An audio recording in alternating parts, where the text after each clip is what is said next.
You call yourself a leader. Can your children predict the next hour in your home? Can they tell you what happens when they disobey without fear because it never changes? If not, leadership is still aspirational. Let's make it visible. A daily rhythm posted, chores shared, and consequences applied the same way every time. When you stand firm and fair, the house finally rests.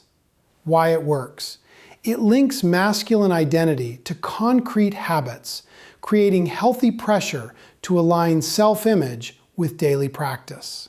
The paradox of high performance is that the ideas that truly move a man forward are the ones he resists most. We're drawn to novelty, the next system, the newest tool. We want to believe that if we just learn one more thing, watch one more video, adopt one more habit, the gears will finally lock and everything will surge ahead. The uncomfortable truth is simpler and harder.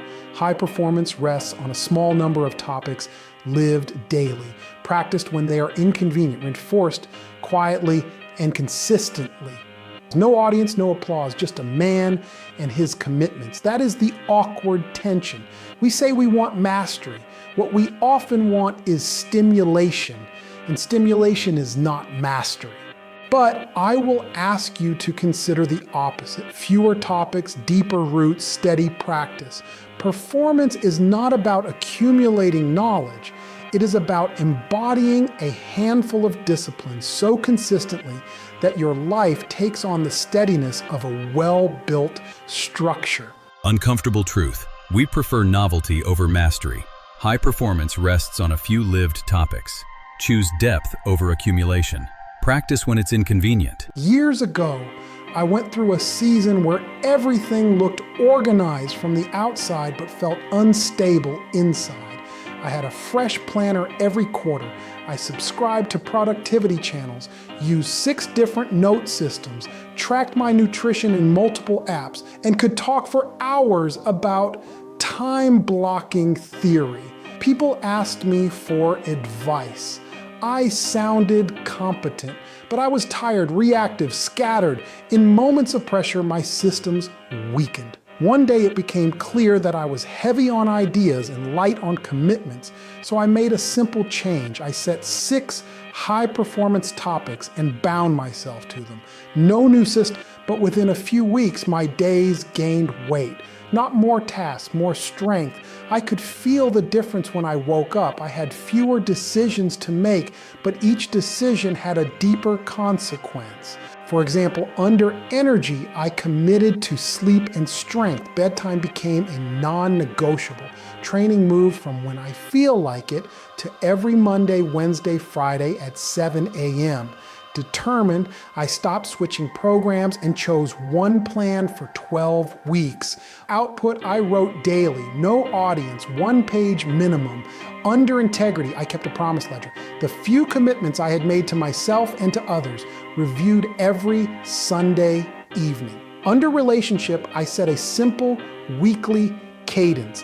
1 meaningful conversation initiated, 1 act of service completed.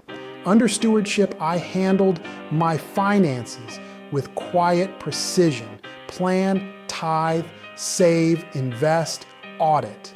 This is not dramatic, it's simple, but simple changes lived every day altered the structure of my life. I stopped polishing systems and started practicing topics. Over time, the noise in my head reduced, the signal strengthened, and when difficulty arrived, I felt specific competence where I used to feel general anxiety. I realized that high performance is topic-driven, not tool-driven. And the topics were old: sleep, training, attention, integrity, service, and stewardship. The result felt new. I could trust myself with more responsibility. 6 topics: energy, attention, output, integrity, relationship, stewardship. Use daily actions, weekly measurements, and monthly reviews. Your goal is to reduce decisions and increase commitment to your actions.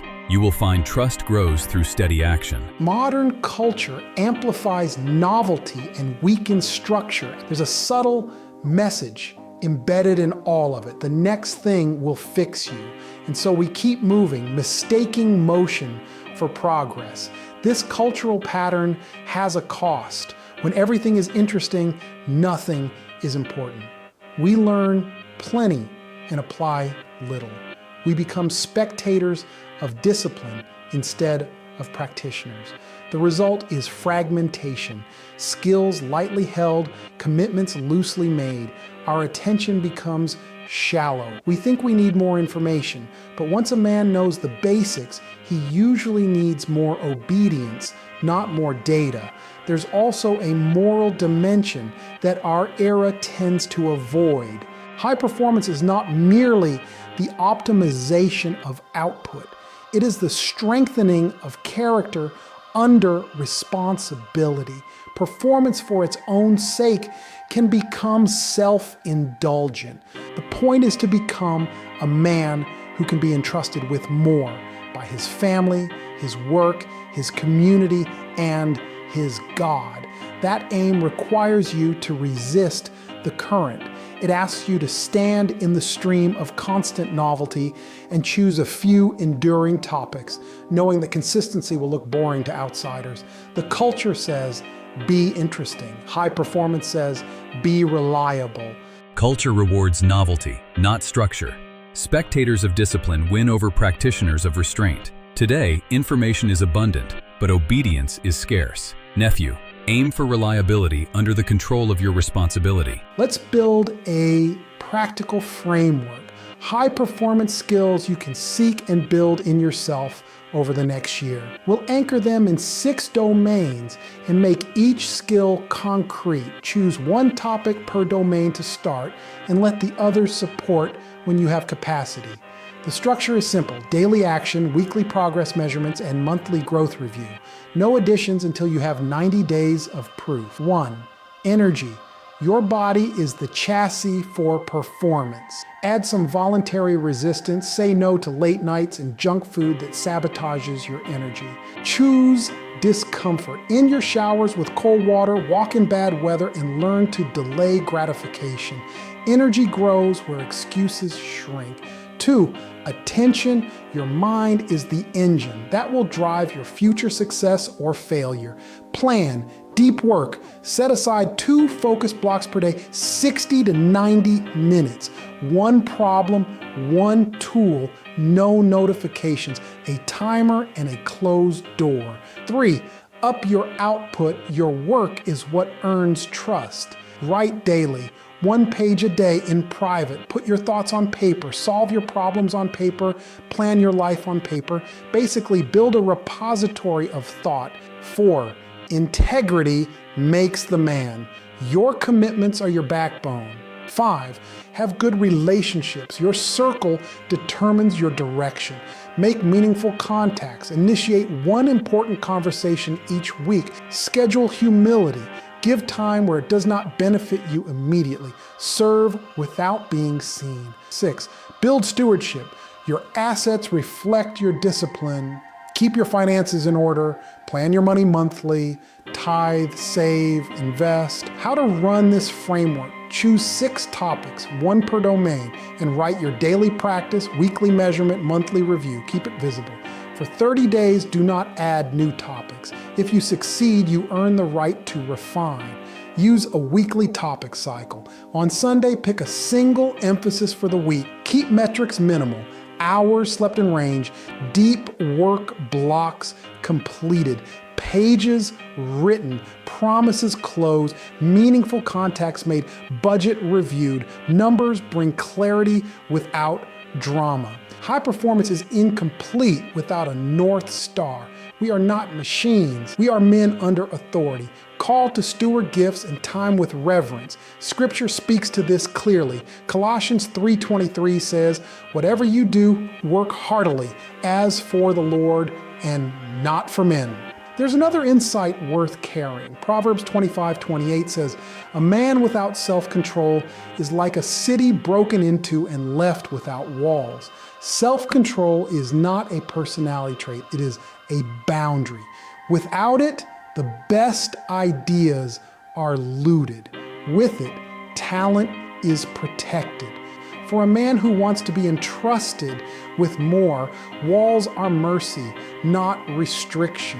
Faith does not remove the need for discipline. It deepens it. If you believe your time is a gift, you treat it with care. If you believe your work is a form of worship, you do it with integrity. Today's message is not about collecting more ideas. It's about selecting the right ideas and living them. If you're in a season of noise, let this be a moment of alignment. Ask yourself, which 6 topics will I practice for the next 90 days?